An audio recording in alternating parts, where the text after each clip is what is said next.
Hello अस्सलाम वालेकुम viewer, कैसे हैं आप? उम्मीद है कि ठीक ठाक होंगे। तो आज का हमारा टॉपिक है डॉक्टर विवेक बिंद्रा कोटिशंस, यानी डॉक्टर विवेक बिंद्रा के कुछ कही हुई अहम बातें। तो इनको डिस्कस करते हैं। डॉक्टर विवेक बिंद्रा एक बिज़नेस कोच हैं, एक लीडरशिप कंसल्टेंट हैं और ये दुनिया में 15 से शायद जो है वो इंटरनेशनल ऑर्गेनाइजेशंस में ट्रेनिंग्स देते हैं। उसके अलावा लाखों में उनके फेस है। अगर कोई बिज़नेस की फील्ड में इंटरेस्ट रखता है तो मैं नहीं समझता कि वो विवेक बिंद्रा को नहीं जानता होगा। तो इसके अहम कोटेशन है, उनको थोड़ा सा पढ़ लेते हैं। सबसे पहला है, if you have too many purities it means you have no purity. अगर आपके एक से ज़्यादा आपकी तरजीह हैं तो इसका मतलब है कि आपकी कोई तरजीह नहीं है। अगर आप किसी से पूछेंगे कि आपने क्या बनना है और वो कभी कहता है कि मैंने जो है वो बैंक मैनेजर बनना है और वो कभी कहता है कि मैंने जो है वो बिजनेसमैन बनना है, तो इट मीन्स उसकी दो तरजीहात हैं। तो ना तो वो कभी बिजनेसमैन बन पाएगा, ना वो कभी बैंक मैनेजर बन पाएगा। तो आपकी जो प्रायोरिटीज़ हों वो क्लियर होनी चाहिए, आपका विज़न मिशन क्लियर होना चाहिए। ठीक है। उसके बाद है, नेक्स्ट है, if you prepare the roots you don't need to repair the fruits। मतलब क्या हुआ कि जब आप कोई भी काम करते हैं उसके रूट्स को सही प्रिपेयर करते हैं तो फिर आपको ज़रूरत नहीं पड़ती। मिसाल के तौर पर आप कोई भी काम करते हैं, अगर उसको अच्छे तरीके से करते हैं, अच्छी इससे करते हैं, तो उसमें क्या होता है, फिर उसको आपको फ्रूट भी अच्छा मिलता है। ठीक है, आपको उसका फल भी अच्छा मिलता है। अगर आप वो कोई भी काम ऐसे बेदिली से करते हैं तो फिर उसका फ्रूट भी आपको अच्छा नहीं मिलता। उसके बाद आता है जी, don't focus on multiple things, focus on the main thing and the business will follow you. तो इसमें ये कहा जा रहा है कि आपने मल्टीपल थिंग्स पर जो है वो फोकस नहीं करना, बल्कि आपने क्या करना है, एक मेन चीज़ पर फोकस करना है, तो वही आपकी बिजनेस को फ़ायदा दे सकता है। उसके बाद है, सक्सेस में come to first mover but success stays with fast mover. मतलब क्या हुआ कि कामयाबी जो है वो मिलती है उसको जो सबसे पहले करता है, लेकिन कामयाबी बरकरार उसी के पास रहती है जो मेहनत करता रहता है, फास्ट मूव करता रहता है। ठीक है।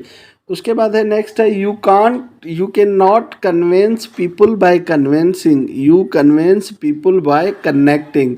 आप लोगों को कन्वेंस जो है कन्वेंसिंग के ज़रिए नहीं कर सकते, बल्कि लोगों को अपने साथ जोड़ कर कनेक्ट करके जो है वो कन्वेंसिंग कर सकते हैं।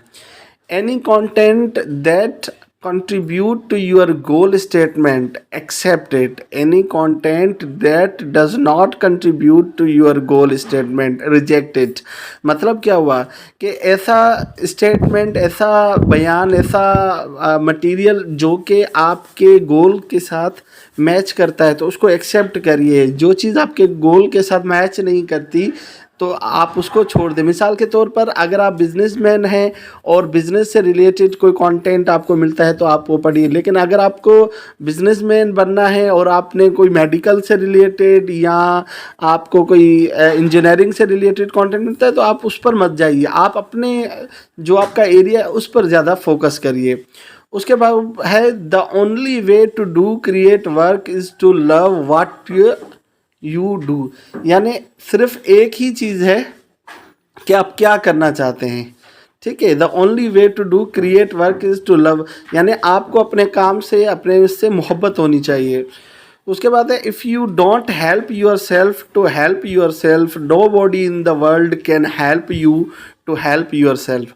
इस दुनिया में अगर कोई आपकी मदद कर सकता है तो वो आप खुद हैं। कोई और आके आपकी मदद नहीं करेगा, कोई और आके आपको पैसे नहीं देगा, कोई और आके आपको गाड़ी बंगला ये चीज़ें नहीं देगा। आप अपने इस पर ही ये चीज़ें हासिल कर सकते हैं।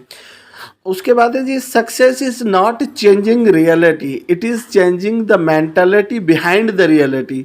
जो सक्सेस होती है वो क्या होती है, रियलिटी की चेंजिंग नहीं होती, बल्कि आपकी मेंटल, आप जब आप फैसला कर लेते हैं कि मैंने हार्ड वर्किंग करनी है, मेहनत करनी है, अपने आप को मनवाना है अपनी फील्ड में, तब चेंजिंग आती है। ठीक है। आपकी रियलिटी से चेंजिंग नहीं आती। उसके बाद है जी, information is not power, implementation of information is power. यानी उनका कहना है कि जो मालूमात है वो पावर नहीं है, जब आप उसी मालूमात का इस्तेमाल करते हैं तो वो पावर है। अच्छा, leadership is about taking responsibilities not making excuse. मतलब है कि लीडर वो होता है जो पूरी जिम्मेदारी कबूल करता है, ना कि वो सॉरी जो है वो एक्सक्यूज करता है। तो मैं उम्मीद करता हूँ कि आज का ये लेक्चर आपको पसंद आया होगा। मिलते हैं फिर किसी नई वीडियो में, तब तक अपना ख्याल रखिएगा। पाकिस्तान जिंदाबाद।